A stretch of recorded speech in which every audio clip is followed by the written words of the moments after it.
I never expected a Thursday afternoon to feel like the opening scene of a movie. Sunlight streamed through the floor-to-ceiling windows of my office, casting golden rectangles across the polished oak floor. I smoothed the silk of my cream blouse over my shoulders, feeling the faint hum of the city beneath me. My phone buzzed on the desk, a number I didn't immediately recognize. "Sarah," a voice asked, hesitant, almost sheepish. My heartbeat caught because it was him, or rather, them. The group that had laughed when I'd asked to dance at that old charity gala. The ones who'd whispered that I was too ambitious, too awkward, too much for their circle.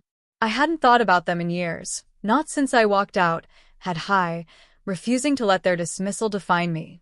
Now, I sat in my corner office, the empire I'd quietly built sprawling behind me, contracts, partnerships, investments, all of it invisible to those who had doubted me. I let the ringtone fade, watching my reflection in the glass. There was pride there, yes, but also a flicker of the hurt I'd tucked away, a small, stubborn ember that refused to die. I clicked open the message. "We need to talk about the ballroom." My fingers lingered over the keys, aware of the irony. The very place where they refused me, now tied to my name, my ownership, my triumph. A smile curved my lips, soft, almost incredulous, but loaded with quiet strength. I leaned back in my chair, breathing in the faint aroma of espresso from my cup, letting the past brush against the present. It was time to confront them. It wasn't always like this. Years ago, I was just Sarah, 19, with a heart full of hope and shoes too tight for the life I imagined. That night at the charity gala still burned vividly in my mind. The glittering chandeliers, the orchestra tuning in the background, and me, clutching my invitation like a lifeline. I had rehearsed my steps, my smile, the courage it would take to ask someone to dance. I approached them, the popular crowd, the ones who had always seemed untouchable. My stomach fluttered like a trapped bird, and my palms were slick with sweat. "May I?" I asked, voice barely above a whisper. They laughed. Not a polite laugh, but the kind that stripped me bare. "Sorry, we don't dance with you," one of them said, smirking. I felt it immediately.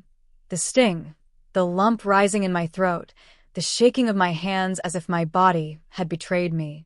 For a moment, the room spun, the music blurring into a haze of rejection. I wanted to run, to cry, to shrink into nothing. But then I felt the warmth of my grandmother's words echoing in my mind. "Sarah, never let someone else decide your worth. Dance when you can, but never wait for their permission." Her gift sat in my bag that night, a delicate silver charm in the shape of a ballerina, which she had pressed into my hand. "For when you feel small," she had said. It was light, fragile, but somehow it grounded me. I took a deep breath, straightened my shoulders, and walked away. Not out of shame, but with a quiet resolve. That night, I made a decision. I would create my own stage, my own space where no one's judgment could reach me. Every ounce of humiliation, every mocking glance, became fuel. I didn't know the path yet, but I knew I wouldn't need anyone's permission to succeed. As I left the gala, I tucked the silver ballerina into my pocket and whispered a promise to myself. One day, they would see me, not as someone to dismiss, but as someone unstoppable. And I would make sure they remembered it. I started small, almost invisibly. After that night, I threw myself into every opportunity one could grasp. I moved to a different city, took a modest apartment above a quiet street, and spent my nights building something from nothing. The silver ballerina charm dangled on my keychain, a constant reminder that my worth wasn't measured by their laughter.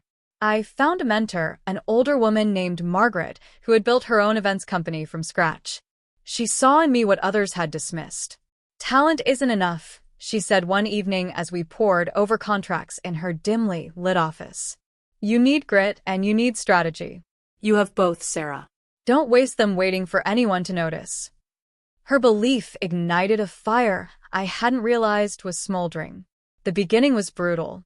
I worked 12-hour nights learning marketing, negotiation, and event management. I made mistakes, big ones, and felt the sting of self-doubt, the same feeling I'd had years before in that ballroom. Sometimes I thought about giving up, but I never touched that charm without tracing its edges and reminding myself, this was my dance, my stage, my time. I celebrated small wins quietly.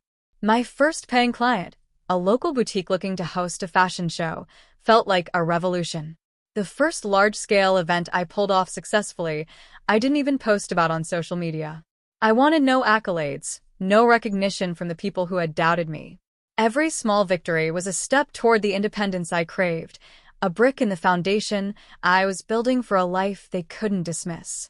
By the time I turned 25, I had quietly acquired several event spaces, one of which had been the very ballroom where they had refused me. I kept it hidden from my family and former acquaintances, a secret empire growing under the radar. I watched my success flourish in spreadsheets, contracts, and client lists rather than in public praise. Through it all, I became fiercely self-reliant. I learned to trust my instincts, to make decisions without approval, and to move boldly even when fear whispered otherwise. The woman who had once been laughed at on a glittering floor was now crafting experiences that drew crowds, applause, and admiration, but no one knew it was me behind the scenes. I had turned rejection into fuel, humiliation into strategy, and silence into power. And through it all, the silver ballerina remained with me, dangling from my keys, from my necklace, from my thoughts, reminding me that my worth was never dependent on their approval. That night, that rejection, that sting of being dismissed, had been the first step of a journey that would eventually bring me full circle. The invitation arrived on a crisp Friday morning, in an envelope so elegant it could only belong to someone expecting grandeur. "Sarah, we'd like to meet regarding the ballroom," it read.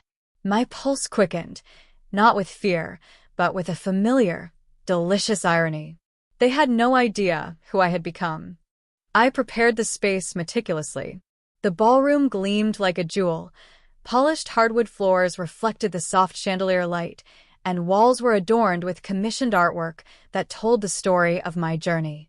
Tables were set with understated elegance, floral arrangements curated by my most trusted team. It was beautiful, yes, but more importantly, it was mine.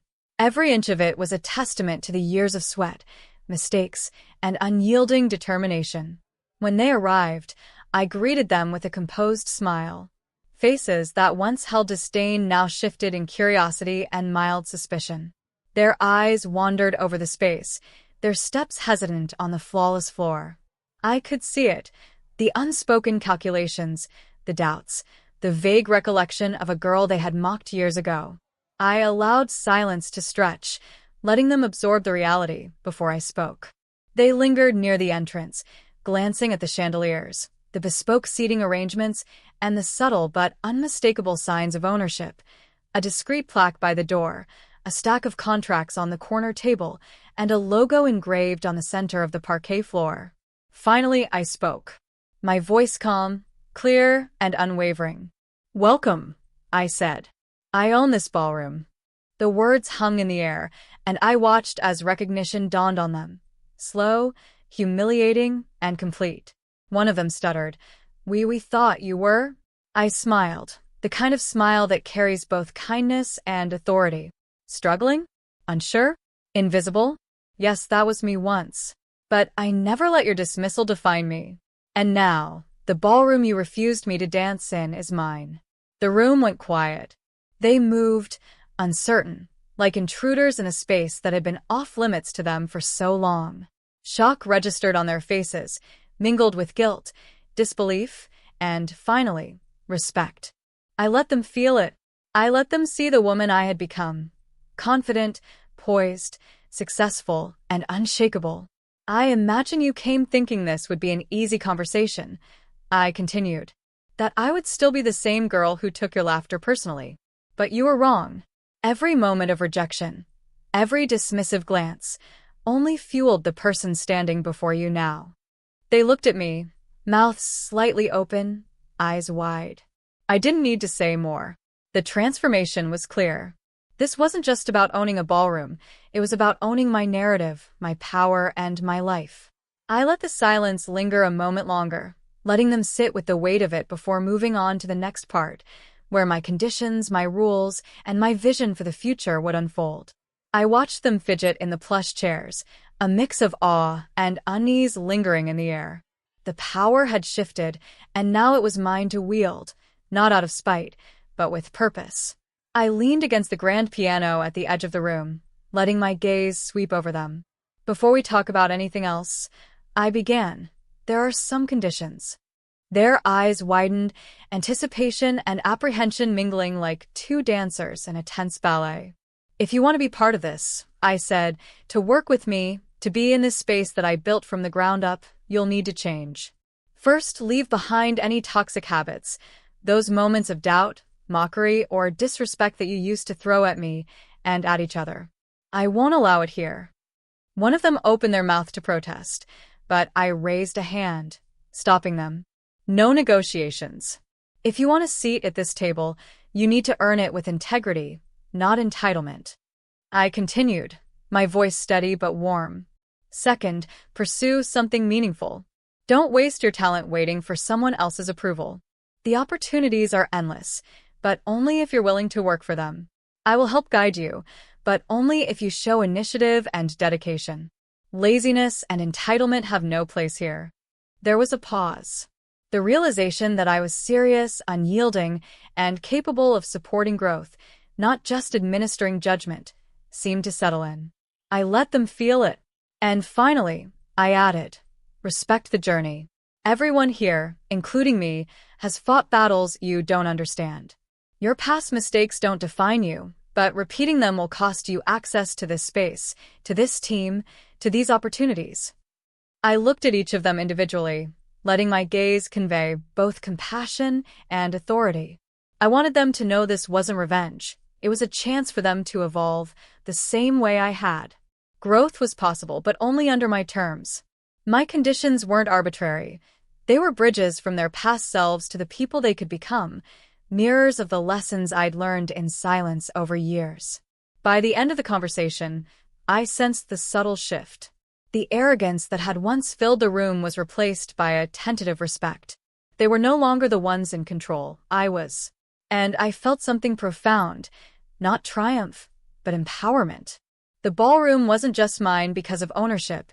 It was mine because of the clarity of my vision, the strength of my resolve, and the integrity of my boundaries.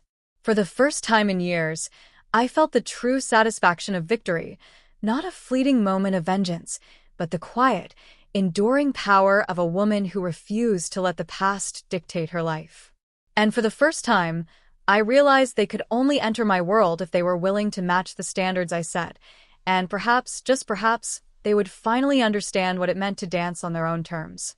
Weeks passed, and I began to notice subtle but meaningful changes. The people who had once dismissed me were showing up differently, more attentive, more thoughtful, less entitled.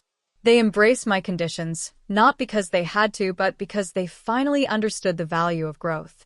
Watching them step into their potential was oddly satisfying, like seeing seedlings finally break through the soil after a harsh winter. I walked the ballroom alone one evening, the soft golden light from the chandeliers reflecting off the polished floors. My fingers traced the silver ballerina charm on my necklace, now worn smooth from years of carrying it as a talisman. It had guided me from the sting of rejection to this moment of fulfillment. That tiny, fragile figure had been the seed of resilience, a reminder that worth was never handed. It was claimed. I paused near the center of the room, taking in the space that had once been a site of humiliation and now stood as a testament to perseverance. Every corner told a story. The late nights spent negotiating contracts, the triumphs and failures that shaped me, and the quiet victories that no one else could see. I had transformed that pain into power, fear into strategy, and doubt into opportunity. And yet, despite it all, I felt a soft warmth, the knowledge that growth and success didn't require erasing the past, but understanding it. The people who had doubted me were not my enemies. They were witnesses to the truth I had built. Some embraced it, some still struggled, but all were part of the journey that had led me to this moment. I smiled, feeling the familiar blend of strength and grace settle over me. The silver ballerina caught the light, gleaming like a promise kept. I whispered to the empty room, more to myself than anyone else. I didn't need permission to dance. I owned the floor, the ballroom, and my life, and I always will. The past had shaped me, yes, but it no longer defined me. I had taken every rejection, every harsh word, every doubt, and used it as the steps in my own choreography. And now, I was not just Sarah the girl who had once been denied a dance. I was Sarah the woman who commanded the stage, the ballroom, and her destiny, with elegance, resilience, and unshakable pride.